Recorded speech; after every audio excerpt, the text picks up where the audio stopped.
Is the position of Jamaat Islami. যে দুটো issue উনি অ্যাড্রেস করেছেন, আমি তাকে ধন্যবাদ দিলাম। উনি 71 সালের কথা বলেন নাই। কি বলেছে? সমাজে অনগোয়িং কিছু সমস্যা বা বিভ্রান্তি সম্পর্কে কথা বলেছে, এবং এটা আমাদেরকে এগুলো সমাধান করতে হবে, মানুষকে ক্লিয়ার করতে হবে। যদি আমরা ক্লিয়ার করতে পারি, আমরা যা তাই যদি মানুষ জানে, তাহলে বাংলাদেশের উচ্চ শ্রেণীর মানুষেরা যারা আমাদেরকে আগে ঘৃণা করত, তারাই বলেছে কোনো সমস্যা নাই। আপনাদের প্রতিটি মানুষের কাছে যেতে হবে, নারী পুরুষ নির্বিশেষে, শিক্ষিত অশিক্ষিত নির্বিশেষে। আগে জামাত ইসলামের কথা বলে কোন উঁচু জায়গায় যেতে আমাদের পা কাঁপত। ওই ভদ্রলোক কি বলে কিভাবে নেবে? এখন কি সে অবস্থা আছে? এখন পা কাঁপানোর রোগ থেকে আমাদের মুক্ত হতে হবে। আল্লাহ ছাড়া কাকে ভয় করি না।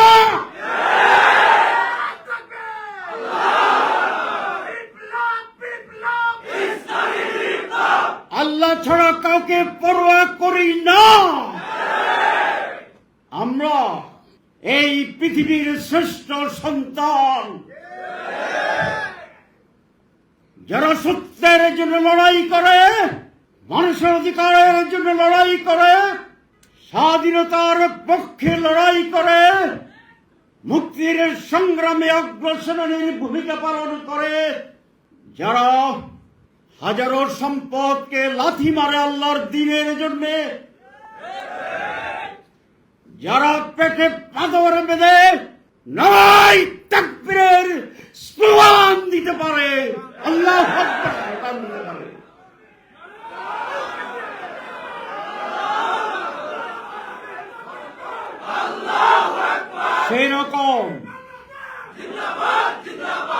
সেই রকম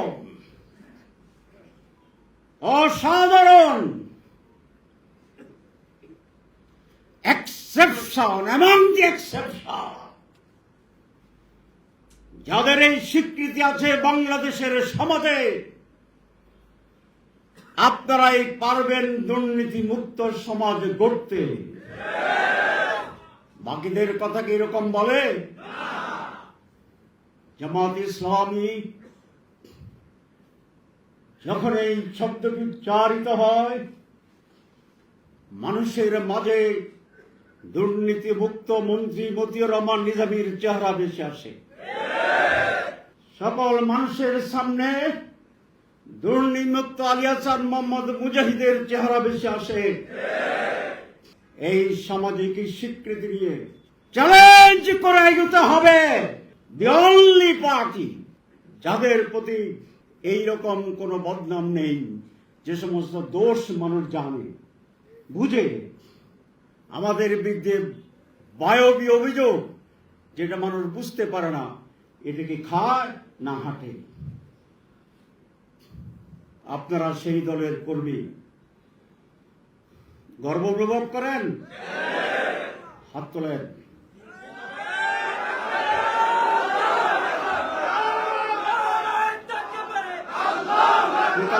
ঠিক আছে, ঠিক আছে।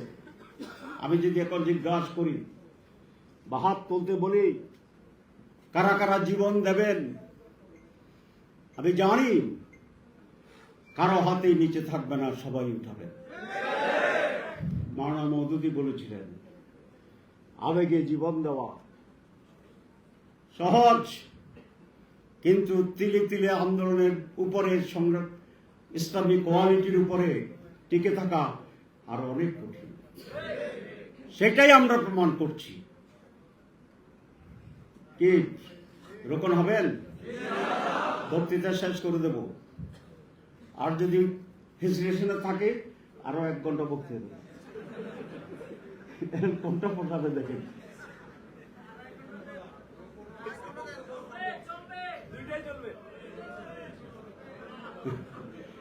ঠিক আছে, রোকন হবেন না? কে হাত তুলেন। আলহামদুলিল্লাহ, এটা আমাদের জন্য খুবই দুর্ভাগ্যজনক। এই যে সামনে যে চেহারাগুলো দেখছি, আলহামদুলিল্লাহ তাজা, জীবন আছে, মৃত লোক আমি একজনকে দেখিনি এই হলের ভিতর। আমি যত দেখছি এখানে কোনো মৃত লোক নেই। জীবিত মৃত লোক আছে না? আল্লাহ রাব্বুল আলামিন মানুষ শ্রেষ্ঠত্ব দান করেছেন, ঠিক কিনা? কেন? তার বিবেকের জন্যে, তার শক্তির জন্যে, তার বিজ্ঞতার জন্যে, তার কৌশলের জন্যে, তার চরিত্রের জন্য। আমরা যদি আল্লাহর এই সৃষ্টিকে মিথ্যা প্রমাণ করে দিতে চাই, এর চেয়ে বড় দুর্ভাগ্য চ্যালেঞ্জ আর কিছু হবে? আজকে কি হাজিরা যারা উপস্থিতদের নাম লেখা আছে? জি, থানা ভিত্তিক আছে? ঠিক আছে। 6 মাস পরে থানা ভিত্তিক এই তালিকায় যারা রোপণ হবেন না, মেহরবানি করে সিটি আমিরের সাথে এসে দেখা করে যাবেন। সিটি আমিরের উপর অনেক বড় বোঝা দিয়ে গেলাম। কত শত লোক যে দেখা করে আল্লাহ ভালো জানেন। জি, লাগবে না? যারা রোপণ হইতে পারবে না তারা কেন বিপ্লবের স্লোগান দেবে? তারা বিপ্লবের স্লোগান দেবেন না মেহরবানি। যারা সামান্য রোপণ হইতে পারে না, আগে কি বলছি? রোপণ হইতে পারে না। এখন কি বলছি? সামান্য রোপণ হইতে পারে না। ইসলামী বিপ্লবের শরীকের তুলনায়, একজন মুজাহিদের তুলনায়,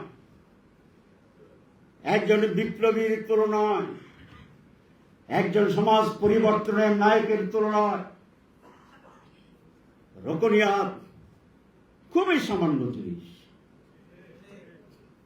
এই সামান্য জিনিস যিনি অর্জন করতে পারবেন না।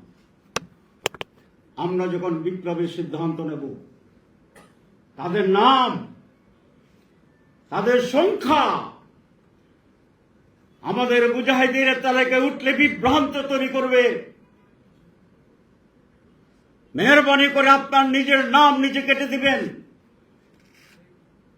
যারাই বাকি আছে তাদের নিয়ে আমরা লড়াই সিদ্ধান্ত নেব।